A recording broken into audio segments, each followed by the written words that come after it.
Have you ever run into a situation like this before, when you need to use the remote but open the battery cover only to find there's just one last AA battery left inside, while the other one disappeared who knows when? You look all around the house and still can't find a matching battery to fill the empty slot, and somehow it always happens right when you need it most. But if you're dealing with the same situation right now, don't worry too much, because today we're going to work on it together and see whether this remote can start working again.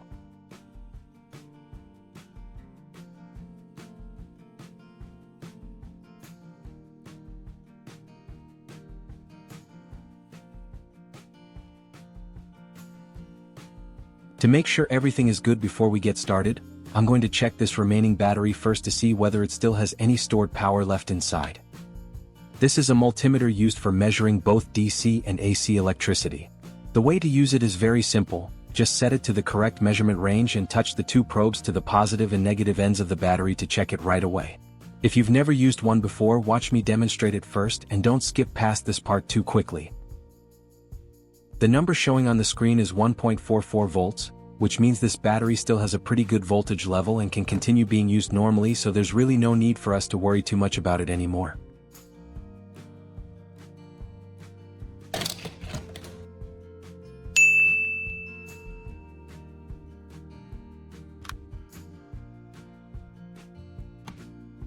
Here I have a tray filled with all kinds of batteries in different sizes, so now let's take a look and see if there's one inside that can help us do this temporary replacement trick a little more easily.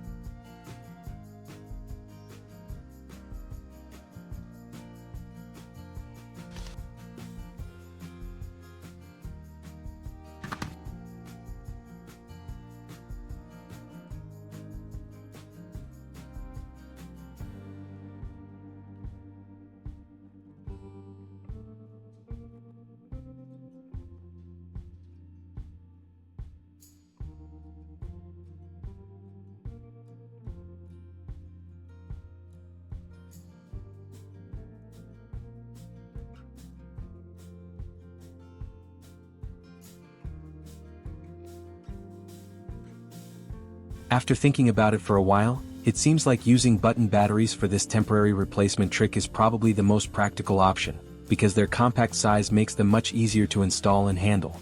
The important thing is that we only need 2 batteries instead of stacking a bunch of them together and making things more complicated. This is a piece of heat shrink tubing, and I'm going to cut a small section from it to wrap the 2 button batteries together. But while doing that, we still need to make sure both ends remain open so the positive and negative terminals can still make proper electrical contact.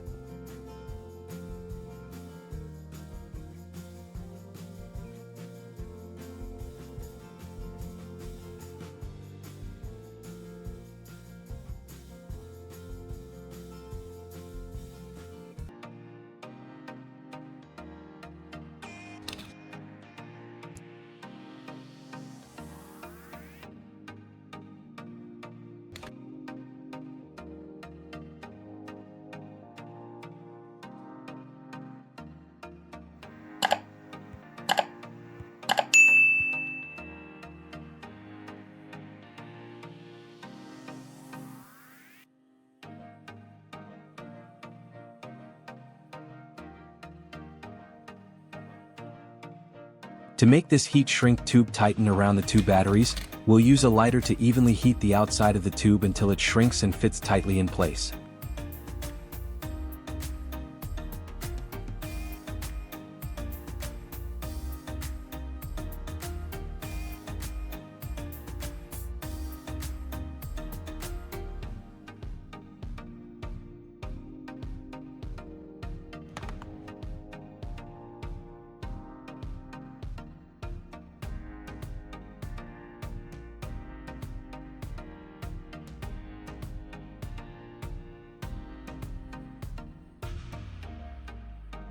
So now this button battery pack has been installed on the negative side of the battery compartment, and next we'll use another small trick to fill the extra gap and connect it to the positive terminal of the slot.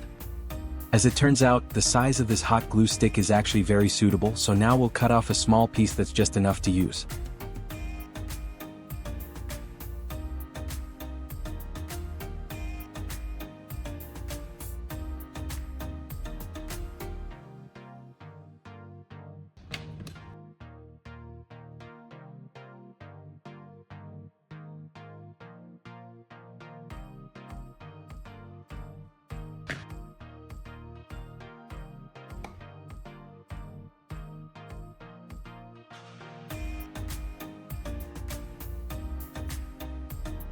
To overcome the non-conductive drawback of this hot glue stick, we're going to wrap it with a layer of aluminum foil on the outside because this material is thin, easy to shape, and also conducts electricity quite well, which helps create a much more stable electrical connection.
And that should do it. Now I'm going to put the remote cover back on and immediately test it out in a real situation to see how well it works.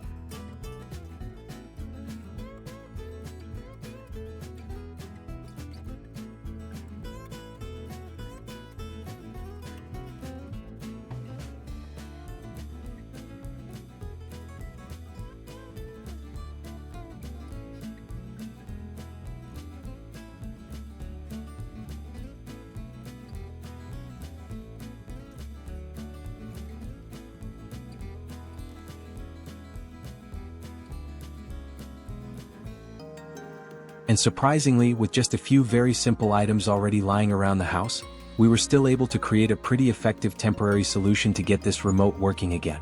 Sometimes in situations that seem completely hopeless, all it takes is looking a little more carefully and thinking about the problem in a different way for things to become much easier to solve. If you found this little trick interesting, save it for the day you might need it, and for now I'll keep looking for more useful ideas to share with you in the next videos.